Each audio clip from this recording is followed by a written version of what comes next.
How it do?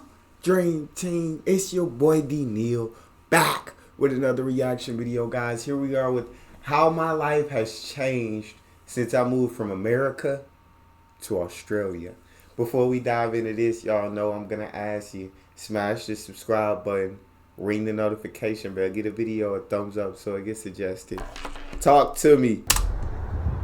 And this is Marissa down My under. life has changed since I moved to Australia.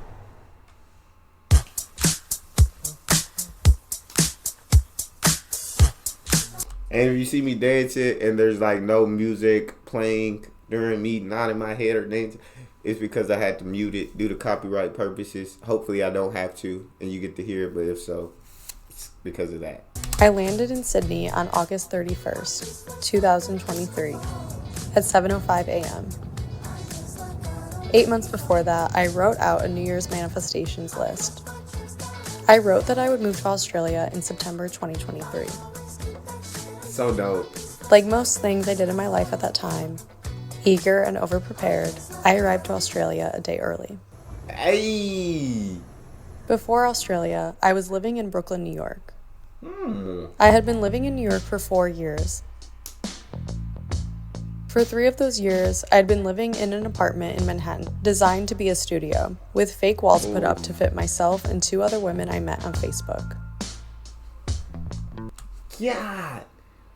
Designed to be a studio apartment and they put up fake walls to fit 3 of them in what's supposed to be a studio.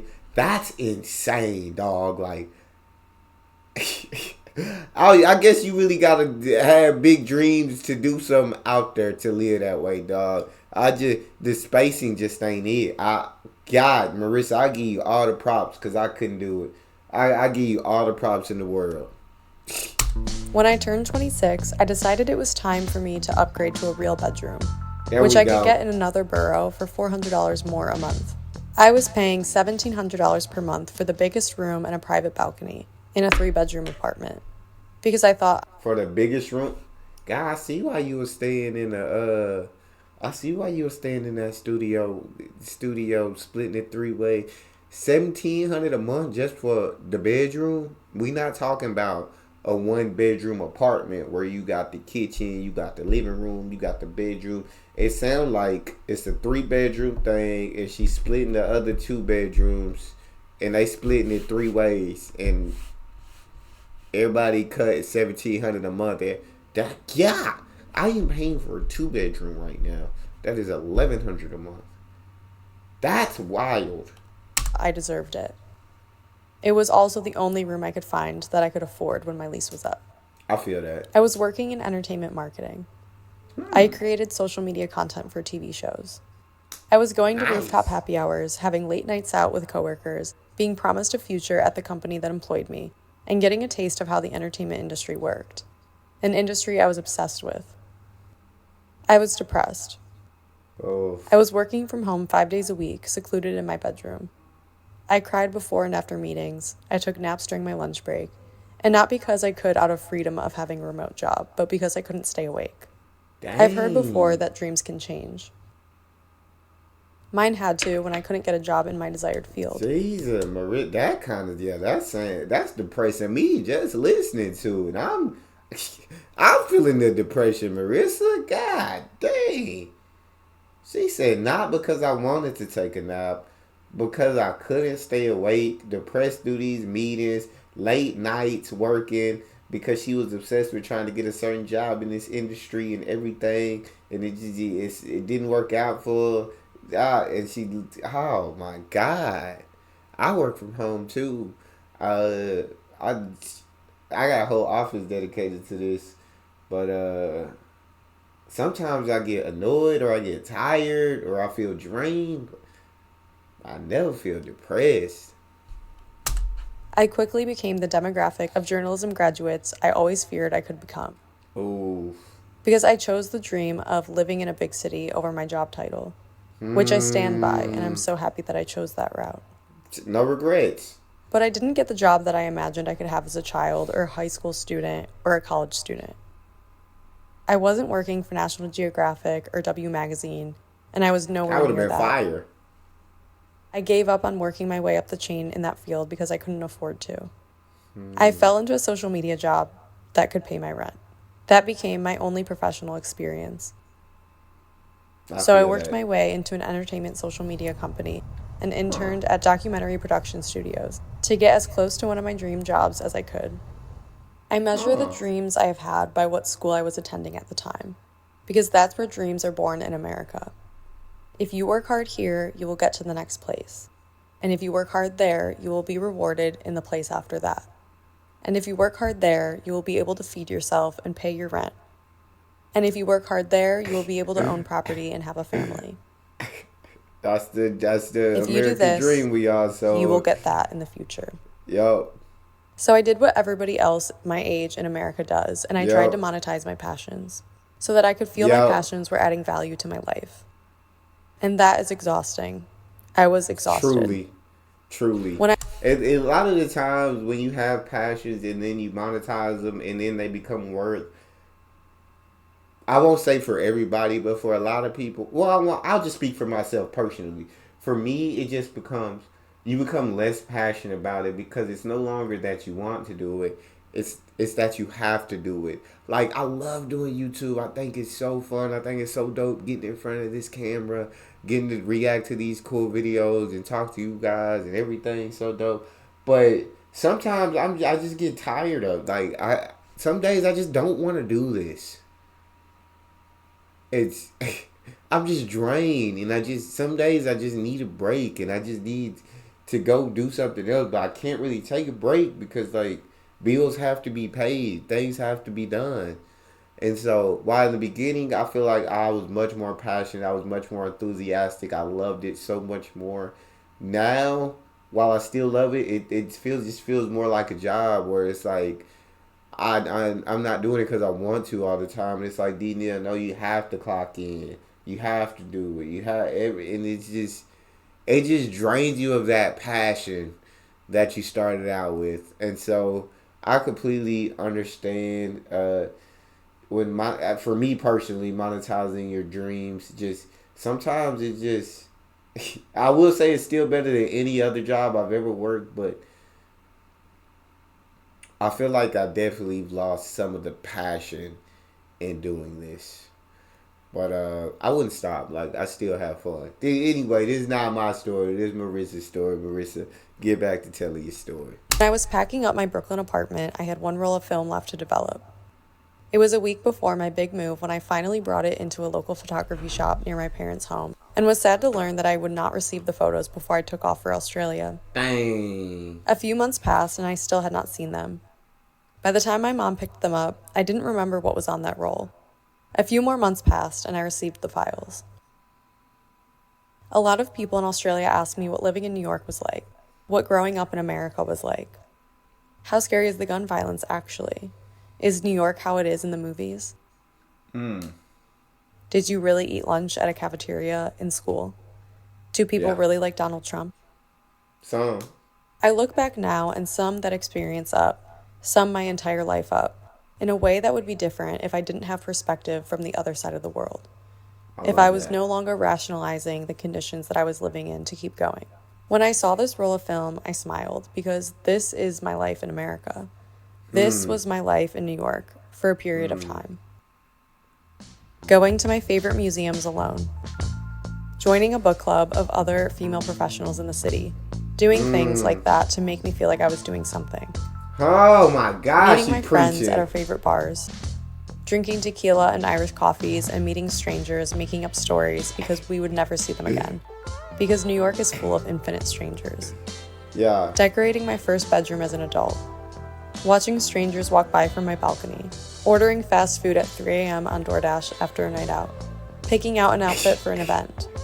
Attempting to make pizza dough for the first time. Oh. And inviting my sister over to try it because after 3 years in New York City, I finally had an oven.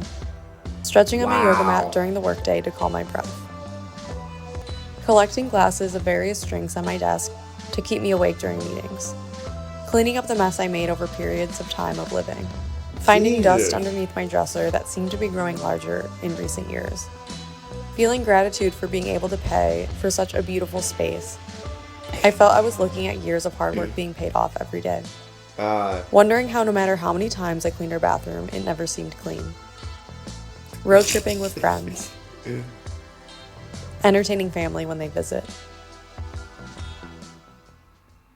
When I got hired at my I love her story, dog. Like this is one of the dopest videos. I hope that everything's going absolutely amazing for her. But yeah, it just seems like even though she doesn't regret anything about her life in New York, which I love, it just like she said earlier, she was rationalizing a lot of her conditions that she was in, and I feel like you almost have to because like if you like really have a reality check and realize the conditions you're living in and where you're at, it's just I feel like you wouldn't be happy with the way everything is played out. Like a lot of the times, like oh my god, I feel like I strive for so much. I feel like that's the American dream you get sold as a kid over here.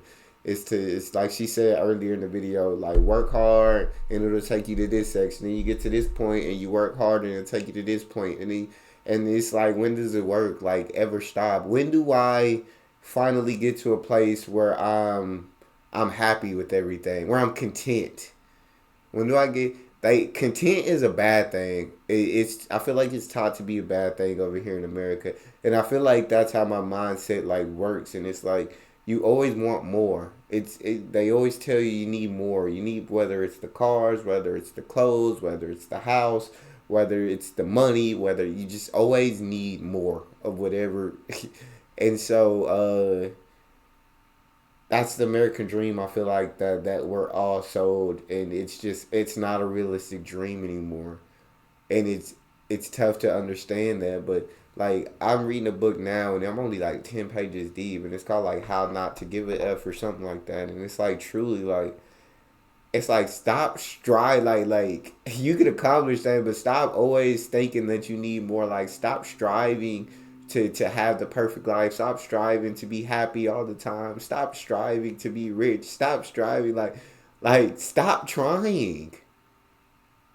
And that's almost like saying just be content with where you are. Be happy with where you are. If you want to go higher, that's cool. You know what I'm saying? But stop always wanting more. Take a time out. Look around your life. Be content with what you have. Be happy where you are. Stop striving, saying when you get this, you'll be happy. When I get to this level, I'll be happy. Stop that. And I feel like I only 10 pages deep, and I'm trying to let it soak in and click in my brain and trying to understand that and just like stop it all because I feel like I stress over where I'm at in life. I'm not far enough. I want this. I want that. I want to be more successful. It's like, bro, like I'm doing good. Like stop trying to like just live life. Of course, I gotta work, pay bills, do all that, but stop trying to go crazy and be in the upper 1% and do all this and that. Like if it comes, it comes. I'll continue to work. I'll continue to work hard. I'll continue to live, but I'm not gonna stress myself out by like putting these expectations and putting everything on myself. It's like I'm gonna have to just stop trying to live life and live a good one. You feel me? I'm sorry, Marissa. Back to your story. when they visit. When I got hired at my agency job, it was one of the best days of my life. I felt my job description finally matched my years of experience and talent. Love it. It was not where I expected to end up, but dreams change. I thought, okay, this can be my life now. I can move to the top of this ladder. I had this thought from the time I was in high school that I had to become the best at whatever I decided to do. I had to become a known name. I had to prove my talent held a high value to other people. Yes. I think this is an American mindset. Yes, a New it York is. mindset. I think it's something people should talk about more. Facts. When I got to Australia, I was surprised to find how much people had hobbies just based on enjoyment. Thank you. I need I them. am a privileged person, and I don't like to capture that part of my life as completely negative, because the lows also match the highs. I had enough money to support myself. I had only the responsibilities I created for myself, but I felt dissatisfied with my quality of life. And it was a period of time that triggered my move to the other side of the world. I had reached a point of success that I laid out for myself once. But by the time I got there, what I was striving for in life had changed. I look at these photos and think of how much I have changed since I moved to Australia. How I measure success, what makes me happy, what I want for my future. All of that is different now because of how my life is now. Yes. My hair is shorter because it gets knotty when I swim in the ocean. I don't wear as much makeup, not because I don't want to, but because the humidity will make my face sweat it all off. I feel that. In New York, I dressed up in any style I wanted. In Australia, my style adapts to fit the nature I'm surrounded by. Both ways of life are beautiful, they're just different. Facts. I go swimming when I need to cool my body temperature down. I don't hold my breath when I'm walking down the street out of anxiousness. I have money left over after my living expenses and saving to buy clothes and travel without feeling guilt. Oh my I am creative God. when I feel creative. Oh my I have more God. hobbies. I don't try to sell my passions. I smile at strangers instead of ignoring them. I enjoy working, for the most part. I'm less territorial over my personal space. I have outlets to explore moments of unhappiness or anxiety. I'm less afraid to do adventurous things. I don't feel I need to spend money to feel serotonin. Yes. I can picture a future of stability. I can picture owning a home one day and having children because I'm in a place where stability looks like what I want it to look like. My dreams possibly changing doesn't stress me out. When I look at these photos, I feel happiness because I feel I am for certain looking at the past. A period of my life is cemented in time, documented. And knowing that that time has passed makes me love it. I love that so much, dog. Like, I connected with that story so much. I felt like that was so awesome. I'm so happy. Is it Marissa? Right? Marissa, okay. I'm so happy for Marissa that she moved out there and everything in her life changed. You know what I'm saying? It seems like she's much happier. She didn't disrespect her lifestyle in New York. She appreciated that life. You know what I'm saying? She had no regrets about it. And she's saying like it's just a different way of life than I live now. But Australia, it seems like I don't know. She's truly happy there, from what I heard.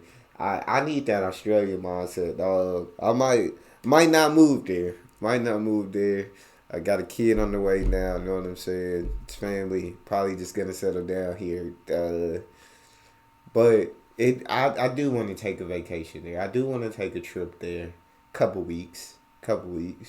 Uh, but I think Australians, I don't know. They just got life figured out, dog. Like they're not always. I guess you can be ambitious, but it's less about like wanting to be the best at everything, less about always striving for more, and more about like enjoying life. Yeah, it's time. There's time to work. There's time where you gotta go, where you gotta clock in, where you gotta work hard, where you gotta be in. But then time to just live and enjoy life. And after work is done. We're not thinking about work again till we got to go back into work, till we got to clock back in. After that, we're just going to live our best lives. And I love that, dog. That's all we got. This video is way longer than what I expected to make it. But make sure y'all subscribe, ring notification bell, get a video a thumbs up. It's your boy Neal. Out.